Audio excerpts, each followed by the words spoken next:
नमस्कार, आप देख रहे हो आरजे भारत न्यूज 7 सदैव सत्य के साथ और मैं हूं शालिनी। आइए शुरुआत करते हैं आज की मुख्य खबर से। स्टेट गवर्नमेंट की एनडीपीएस के प्रति जीरो टॉलरेंस की जो नीति है उसको ध्यान में रखते हुए दाहोद जिला पुलिस ने आज रोज दाहोद जिला पुलिस के वड़ा श्री रवेश जाडेजा साहब की नेतृत्व और मार्गदर्शन में एक ड्राइव का आयोजन किया था, एक कॉम्बिंग का आयोजन किया था, जिसमें जिला के SOG, A division, B division और विविध थानों की टीम ने पार्टिसिपेट किया था। आज सुबह से लेकर आज अब तक कॉम्बिंग अभी भी जारी है, कॉम्बिंग चल रहा है। उसके दौरान हमें एनडीपीएस के लगभग 3 जगह से एनडीपीएस का मटेरियल मिला है, जिसमें एक थे मोहम्मद इकराम उर्फ नाजिम उस्मान अरब, जिसके वहाँ से ओपीएम यानी कि अफीन 71 ग्राम, जिसकी कीमत होती है तकरीबन 35,000 के अराउंड। दूसरा है अनवर हुसैन अल्लाह नूर लखारा उर्फे जंडू, जिसके वहाँ से 2.6 केजी गांजा।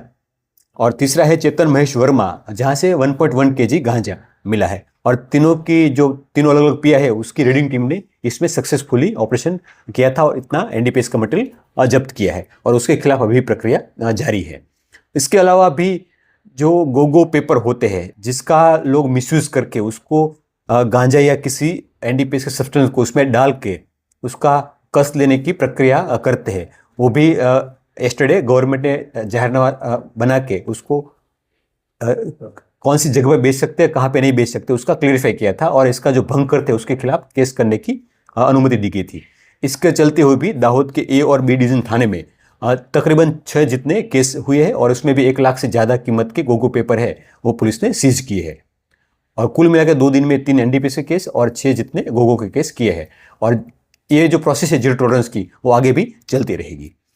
इसके अलावा एक और भी ड्राइव चल रही है, जिसमें साइबर फ्रॉड के जो भी एक अमाउंट है उसको अलग अलग जगह पे ट्रांसफ़र होता है। और कई जगह ऐसा ध्यान में आया है कि आदमी कुछ पैसे के लालच में या फिर अपने कमीशन को देखते हुए अपने अकाउंट को वहाँ पे रेंट पे देता है, और जो साइबर फ्रॉड के अमाउंट आता है वो उस अमाउंट वो अकाउंट में आता है, उसमें से वो अपना कमीशन कट करके या फिर अपना जो अकाउंट देने का रेंट है वो कट करके वापस जो साइबर फ्रॉड करते लोग हैं वहाँ तक पहुँचाता है। उसको जो इस एक्टिविटी है उसको कव करने के लिए, ग्राउंड से उसको ख़त्म करने के लिए ये ऑपरेशन म्यूल हंट चलाया जा रहा है अभी।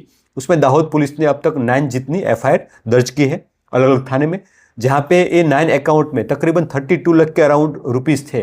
वो देश के अलग अलग राज्यों में से जो साइबर फ्रॉड हुए हैं उसके जो पैसे वो अकाउंट में आए थे और वहाँ से जो लोग हैं उसने वहाँ से विड्रॉ करके उसका कमीशन काट के दूसरी जगह भेजा, ऐसा ध्यान पे आया है। तो वो भी अमाउंट दाखिल हुई है, जिसमें 10 जितने एक्यूज है और उसके खिलाफ भी कार्रवाई जारी है।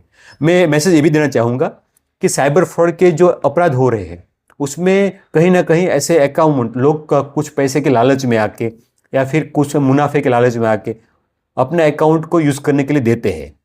और इसके चलते हुए कई बार ऐसा भी होता है कि लोगों को पता नहीं होता है कि वो जाने अनजाने में एंटी नेशनल प्रवृत्ति का हिस्सा भी बन रहे हैं, क्योंकि जो फ्रॉड हो रहा है वो फ्रॉड करने वाले आदमी कुछ 5% 10% ऐसे कमीशन दे के बाकी का पैसा विड्रॉ करवाते हैं ताकि ये लोग भी एक्यूज बन जाते हैं। तो कोई भी आदमी अपने अकाउंट हो वो ऐसे किराए पे देना या फिर इसका कमीशन पे रेंट पे देना, किसी को ऐसी प्रवृत्ति में ना आए, वो हमारी ओर से अपील है।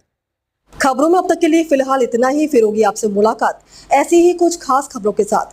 तब तक के लिए आप देखते रहिए आरजे भारत न्यूज 7।